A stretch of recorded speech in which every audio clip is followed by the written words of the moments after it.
تم نے کہا کہ وہ ہمیں حکم دیتا ہے کہ اللہ کی عبادت کرو، اس کے ساتھ کسی کو شریک نہ ٹھہراؤ، اور تمہیں بتوں کی پرستش سے روکتا ہے، سچ بولنے اور پرہیزگاری کا حکم دیتا ہے۔ لہٰذا اگر یہ باتیں تم کہہ رہے ہو سچ ہے تو عنقریب وہ اس جگہ کا مالک ہو جائے گا کہ جہاں میرے یہ دونوں پاؤں ہیں۔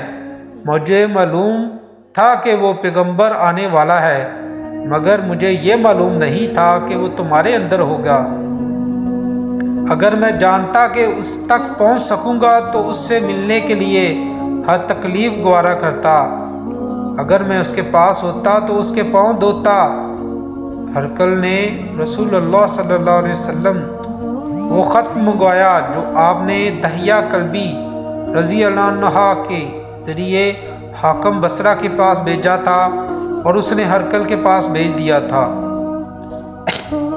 پھر اس کو پڑھا تو اس میں لکھا تھا، اللہ کے نام کے ساتھ جو نہایت مہربان اور رحم والا ہے۔ اللہ کے بندے اور اس کے پیغمبر محمد صلی اللہ علیہ وسلم کی طرف سے یہ خط ہے شاہ روم کے لیے۔ اس شخص پر سلام ہو جو ہدایت کی پیروی کرے، اور اس کے بعد میں آپ کے سامنے دعوت اسلام پیش کرتا ہوں۔ اگر آپ سلام لے آئیں گے تو دین و دنیا میں سلامتی نصیب ہوگی، اللہ آپ کو دوہرا ثواب دے گا، اور اگر آپ میری دعوت سے رد گردانی کریں گے تو آپ کی رعایا کا گناہ بھی آپ پر ہی ہوگا۔ اور اے اہل کتاب، ایک ایسی بات پر آ جاؤ جو تمہارے اور ہمارے درمیان یکساں ہے، اور وہ یہ کہ ہم اللہ کے سوا کسی کی عبادت نہ کریں اور کسی کو اس کا شریک نہ ٹھہرائیں، اور نہ ہم میں سے کوئی کسی کو خدا کے سوا اپنا رب بنائے۔ پھر اگر وہ اہل کتاب اس بات سے منہ پھیر لیں تو مسلمانوں، تم ان سے کہہ دو کہ تم مانو یا نہ مانو، ہم تو ایک خدا کے اطاعت گزار ہیں۔ ابو سفیان کہتے ہیں، جب ہرقل نے جو کہنا تھا کہہ دیا اور خط پڑھ کر فارغ ہوا تو اس کے ارد گرد بہت شور و غز ہوا، بہت سی آوازیں اٹھی اور ہمیں باہر نکال دیا گیا۔ تب میں نے اپنے ساتھیوں سے کہا، ابو کبشہ کے بیٹے، حضرت محمد صلی اللہ علیہ وسلم کا معاملہ تو بہت بڑھ گیا ہے، دیکھو تو اس سے بنی اصفر روم کا بادشاہ بھی ڈرتا ہے۔ مجھے اس وقت سے اس بات کا یقین ہو گیا کہ حضور صلی اللہ علیہ وسلم عنقریب غالب ہو کر رہیں گے، حتیٰ کہ اللہ نے مجھے مسلمان کر دیا۔ راوی کا بیان ہے، ابن ناطور ایلیا کا حاکم ہرقل مصاحب اور شام کے نصرہ کا لاٹ پادری بیان کرتا تھا کہ ہرقل جب ایلیا آیا ایک دن صبح کو پریشان اٹھا تو اس کے درباریوں نے دریافت کیا کہ آج ہم آپ کی حالت بدلی ہوئی پاتے ہیں، کیا وجہ ہے؟ ابن ناطور کا بیان ہے کہ ہرقل نجومی تھا، علم نجوم میں وہ پوری مہارت رکھتا تھا۔ اس نے اپنے ہم نشینوں سے بتایا کہ میں نے آج رات ستاروں پر نظر ڈالی تو دیکھتا ہوں کہ ختنہ کرنے والوں کا بادشاہ ہمارے ملک پر غالب آ گیا ہے۔ بھلا اس زمانے میں کون لوگ ختنہ کرتے ہیں؟ انہوں نے کہا کہ یہود کے سوا کوئی ختنہ نہیں کرتا، سو ان کی وجہ سے پریشان نہ ہوں۔ سلطنت کے تمام شہروں میں یہ حکم لکھ بھیجیں کہ وہاں جتنے یہود ہوں سب قتل کر دیا جائے۔ وہ لوگ انہی باتوں میں مشغول تھے کہ ہرقل کے پاس ایک آدمی لایا گیا جسے شاہ غسان نے بھیجا تھا۔ اس نے رسول اللہ صلی اللہ علیہ وسلم کے حالات بیان کیے۔ جب ہرقل نے سارے حالات سن لیے تو کہا کہ جا کر دیکھو وہ ختنہ کیے ہوئے ہیں یا نہیں۔ انہوں نے اسے دیکھا تو بتلایا کہ وہ ختنہ کیا ہوا ہے۔ ہرقل نے جب اس شخص سے عرب کے بارے میں پوچھا تو اس نے بتلایا کہ وہ ختنہ کرتے ہیں۔ تب ہرقل نے کہا کہ یہ ہی محمد صلی اللہ علیہ وسلم اس امت کے بادشاہ ہیں جو پیدا ہو چکے ہیں۔ پھر اس نے اپنے ایک دوست کو رومیہ خط لکھا اور وہ بھی علم نجوم میں ہرقل کی طرح ماہر تھا۔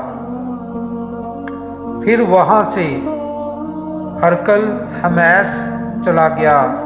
ابھی حمیس سے نکلا نہیں تھا کہ اس کے دوست کا خط اس کے جواب میں آ گیا۔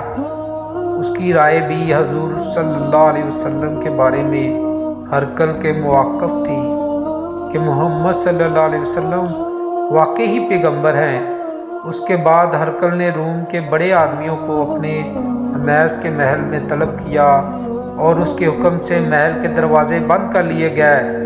پھر وہ اپنے محل سے باہر آیا اور کہا، اے روم والو، کیا ہدایت اور کامیابی میں کچھ حصہ تمہارے لیے بھی ہے؟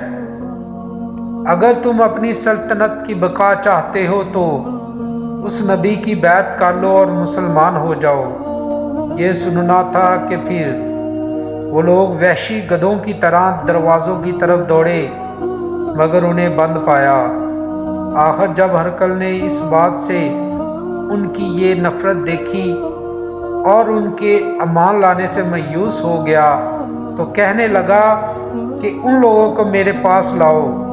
جب وہ دوبارہ آئے تو انہوں نے کہا، میں نے جو بات کہی تھی اس سے تمہاری دینی پختگی کی آزمائش مقصود تھی، سو وہ میں نے دیکھ لی۔